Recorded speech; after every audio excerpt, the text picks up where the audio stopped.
Yo, what's going on, Dragon Ballers? Welcome back to another video. Today I want to talk about 8 OP tech cards that I think you should know about. Some of these cards are budget alternatives to other cards. Some of these cards are cards you should main deck in order to counter the meta. Not so much like a side decking video here. I'm actually going to do that next week, talking about the cards you should side deck in November. But here are just some potential cards you should consider main decking. Maybe they help your strategy out, and maybe this will help you look at it from like a little bit of a different angle. So guys, if you are new here, make sure to subscribe, hit that bell so you don't miss a video. If you want to help the channel out, there are a million ways down in the description to do so. Particularly if you want to buy any of the cards you see in today's video, definitely use my link in the description to TCG Player, and maybe consider checking out the Patreon if you want to up your game while also helping the channel in a really big way. All that stuff does help out a lot, guys. That being said, let's get started. So right off the bat, we'll talk about a few red cards. So the first one I want to talk about, Master Roshi Martial Virtuoso. What does this card do? Well, it came out in set 10. It's a 1-drop 5k counter attack. If you have a red unison card in play, your opponent can't attack with battle cards with 25,000 power or more for the turn, then play this card. Why am I talking about this as an OP tech card? Well, I think this is actually a really good budget alternative to Violent Rays, which at the time of recording is sitting at about $20 per copy, kind of like in the same vein as Dormant Potential Unleashed, although Dormant's actually like rising in price a lot right now. Violent Rays is not quite as good of a floodgate as Dormant, which just straight out says your opponent can only attack twice that turn, that's it. Violent Rays, though, does have a lot of applications in the format, especially because there are so many tall swingers. Think about Red Broly, think about Red Gogeta, think about Gotenks, Dark Broly, all these decks that swing with really tall battle cards. You have Violent Rays that's really good against that. Well, Master Roshi is a much more budget-friendly alternative that I actually think is still very good. So the counter attack here, unfortunately, does not actually negate the attack you use it upon, but it does give you a Violent Rays type of effect, basically floodgating everything 25k or more.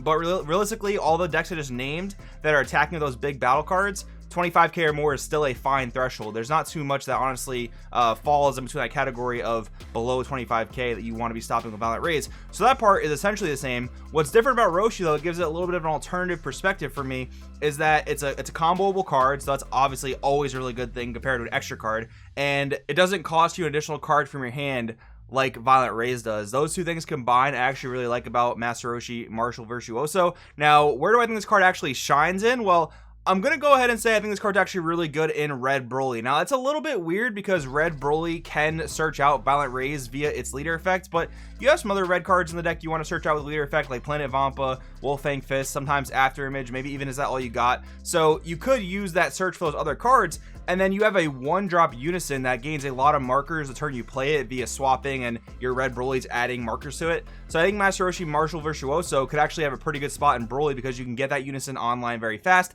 I think this would hurt a little bit if you try to play it in like Gogeta, for instance. Let's say in Gogeta you're playing a 3-drop unison, or any red good card deck you're playing a 3-drop unison. It might be a little late for Master Roshi Martial Virtuoso, but even in that same vein, you could look at it in the sense of SS2 Trunks Heroic Prospect, where a lot of these blue decks that are playing the baby unison, they're still waiting till turn 3 to get their unison online, and then basically, use heroic Trunks. Like, it's a little bit more of a floodgate, but actually in the same vein, they're very similar floodgates. Both cost 1 energy. This one actually says your opponent cannot attack, period, where SS2 Trunks actually gives them the option to attack by discarding 2 cards, and sometimes actually your opponent can do big damage to you by doing that. So I think it's a very good card to consider. Definitely try it out. And then next up, I want to talk about Flight of the Grand Eagles. This is a 1-drop extra card from Draft Box 5. Counter attack, choose up to one of your leader cards or battle cards. It gets plus 100,000 power for the battle, permanent. If your leader card is red, you can activate this card's counter skill from your hand by choosing 2 of your non-token battle cards and reducing their power by 10,000 for the turn instead of paying its energy cost. So I gotta shout out Marcus for this one. He adamantly tried this card in Red Broly, and after trying it myself, I actually really like it. Sometimes After Image in Red Broly is a little bit risky. One, for the sparking, because you do want to play some overwhelms to put some additional pressure onto your opponent, and 2, taking that life could put you in a very dangerous range when your opponent's trying to kill you, because as the deck itself takes a lot of its own life to do some very aggressive things, you want to be a little bit more conservative with the life you're taking on your opponent's turn, if that makes sense. So Flight of the Grand Eagle, another searchable extra card. I was talking about that with Martial Virtuoso, how you have a lot of searchable extra cards in Red Broly. Flight of the Grand Eagle is one of them, and oftentimes you're putting out 2 Brolys, maybe even a 3rd Broly chain out on the board. So this guy's requirement of minus 10,000 and 2 of your battle cards is honestly really easy to meet in Red Broly. It's kind of funny how both these cards I'm talking about are particularly good in Red Broly, really good tech options in that deck. But once again, you could easily play this in like a deck like Red Gogeta. Turn 3, play your Gogeta. Maybe you have a free Yamcha counterplay. That's your second red battle card. Not really too hard to get down onto the board. So for red guys, I would consider trying these out. But if you're playing Red Broly, especially try these out. So next up, guys, we'll talk about some blue cards. I just did a Soul Striker deck profile earlier this week, so check that out if you want to see these cards a little bit more in action. But Maricham the Brave Bruiser and Janemba Raging Incarnation of Evil, in my opinion, are kind of better than Obuni in this format. And I know that might sound crazy to a lot of you guys, but honestly, just from my testing and our team testing, I mean, Marcus, I know, is on the same wavelength, at least with Maricham Brave Bruiser. These are just better than Obuni in this current format. Why is Obuni not good in this format? Well, the thing is, green can automatically wipe all your tokens with Dorm Potential Unleashed. That's really unfortunate. And then blue can just Trunks counterplay in response to the tokens. You cannot Trunks counterplay the Obuni because it has deflect, yes, but you can Trunks counterplay the ability to play the tokens. And because Godsling Trunks does not specify an energy cost or anything like that, it basically just wipes all the tokens. So against blue and green, which are going to be two of your most prevalent matchups in this meta, Obuni is just a 4-drop 20k, and it might untap an energy if you get lucky off the top of their deck. So in my opinion, that's not really cutting it this format. Even red has good answers to the tokens. You have Is That All You Got and the Yamcha counterplay. Black has Protector of the People, which actually Protector of the People is just a very generic splashable card that any deck can play at this point.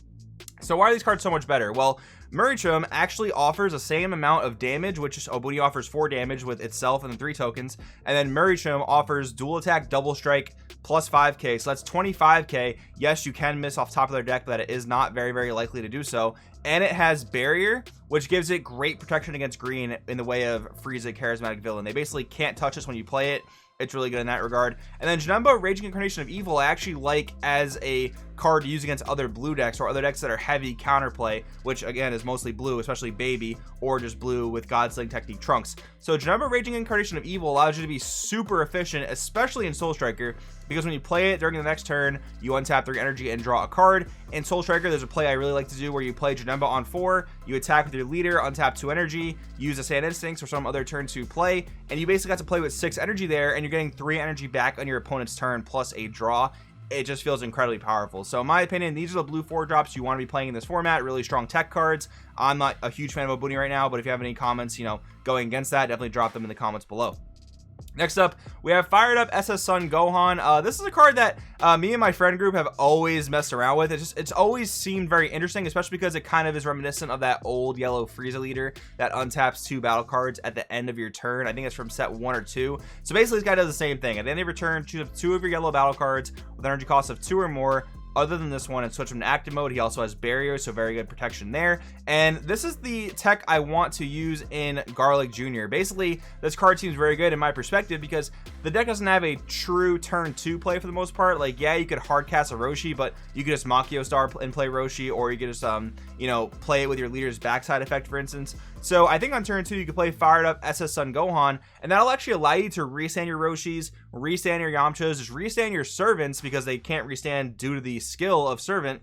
So getting your servants to restand some other way gives you another way to attack with your 20k battle cards. Attack with 20k battle card, and you can't overlord an infinite amount of times per turn. So once you start playing a certain amount of servants, you want to be able to do something with them before you ship them away and draw cards, right? So why not just constantly restand them, especially that Yamcha blocker, using a 20k blocker turn after turn after turn to just like block the leader swing for free, basically, because it's always going to be a 15k for the most part. That to me seems really, really good. So a pretty cool tech card for Garlic that I wanted to talk about with you guys.